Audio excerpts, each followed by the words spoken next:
Hello, thanks very much for having me. I'm Linda, a postdoc fellow who just started at UBC Stone Center at UBC.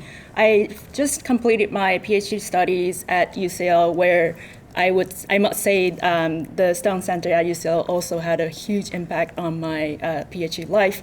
Without it, I wouldn't be able to stand here. Next year, I will be joining the University of Michigan, where I will start as an assistant professor, where I believe, again, the Stone Center there will continue to play a big role in my work in wealth inequality. You know, we just established a new one that wasn't on his chart. The newest one is in Hong Kong. Oh, wow. Well, that's amazing. The first stop in Asia. Yeah. So thank you so much. Today, I'm really happy to share with you this work, Behavior Responses to Estate Taxation Evidence from Taiwan, which is a joint project with my co-author Shanming Lian and Ziting Yang. So let's start with the motivation of this project. As you may know already, wealth concentration has been rising in the past few decades, while estate taxes, or sometimes called inheritance taxes, actually have becoming more and more unpopular worldwide. For example, Size and Zuckman have documented that the share of wealth owned by the top 0.1% in the US has risen dramatically in the past few decades. However, in the same time, we have been seeing that more than 10 OECD countries have dropped, abolished inheritance or estate taxes. So why are we seeing this very contrasting trends going on at the same time? Is coming from this unsettled consensus regarding the behavior responses to estate taxation. While some people believe that these taxes could have big impact on people's savings behavior or inequality, many people also believe that the wealthy people can always find ways to avoid them. We unfortunately have very limited empirical evidence on this matter because of challenges in data and also identification. And in this project, what we're trying to do is to bring high-quality administrative data and rich policy variation in Taiwan to answer this question: what are the behavior responses to estate taxes? What we're going to do is to draw on administrative data and a tax cut in 2009, and then the tax increase in 2017 in Taiwan to exploit the variation. We're going to estimate the behavior responses and explore the mechanism behind these responses. Here I'm going to show you some context. So this is showing you the estate tax schedule, where the y-axis is the marginal tax rates. This is before 2006, where the exemption threshold was around $250K US dollars in Taiwan.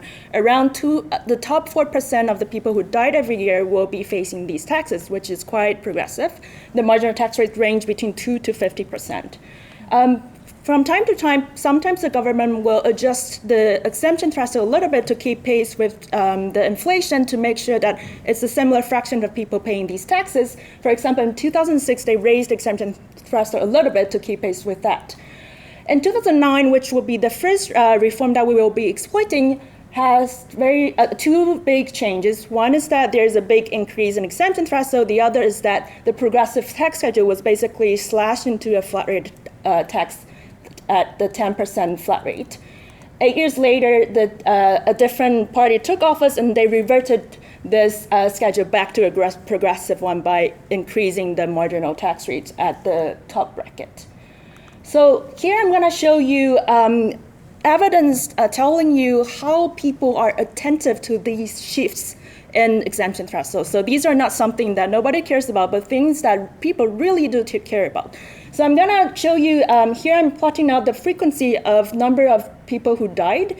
The running variable on the x-axis is the reported estate, where the exemption threshold was that dashed line there, and just below there you see a little excess mass there, suggesting that some people there are bunchers who bunch intentionally to be there to avoid these taxes. When the 2006 increase in the exemption threshold happened, as I mentioned early on, you can see just within that year, there's a disappearance at the old kink, and there's a newly formed excess mass quickly just right below it. And over time, it's stronger and persistent. A similar pattern happened again in 2009, where the exemption threshold was raised substantially, where this old kink has a disappearance of the excess mass, and again, it's shifted to the new one, and over time, it's also persistent. Then later on, we use the difference in difference design to estimate the elasticity of reported estates with respect to the net of tax rate. What I mean by that is when there's a 1% change in the net of tax rate, how much percentage is changing in the reported estates? What we find is that there's a symmetry between a tax increase and a tax cut. When we estimate the elasticity for the tax increase, we find around 2.7, while for the tax cut, it's 1.3, suggesting that people respond a lot more strongly during the tax increase than a tax cut. We then dig into this asymmetry by decomposing this estate item by item, breaking it down into housing assets, financial assets like stock holding or deposit savings, and other deductible items, for example, charitable and exemption, etc. What we find is that the asymmetry arises because liquid items like financial assets, deposit savings, and charitable and exemption items are responding a lot more strongly during the tax increase than the tax cut.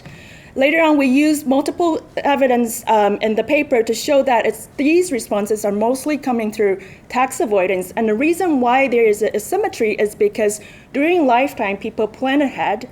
And at the time when they set up these avoidance strategies, for example, offshore wealth, like you just mentioned, and also like trust funds, etc., these are things that you have to pay upfront costs that will sunk at the moment when you set these things up. Later on, when the government announces a tax rate change, if it's a tax increase, maybe you want to intensify these avoidance strategies even more. However, when it's a tax cut, you don't have the incentive to rewind these things right away. But over time, as time passes, maybe you will revert back, but slowly. That's why we're seeing this asymmetry between the tax increase and tax cut. So thank you very much for listening.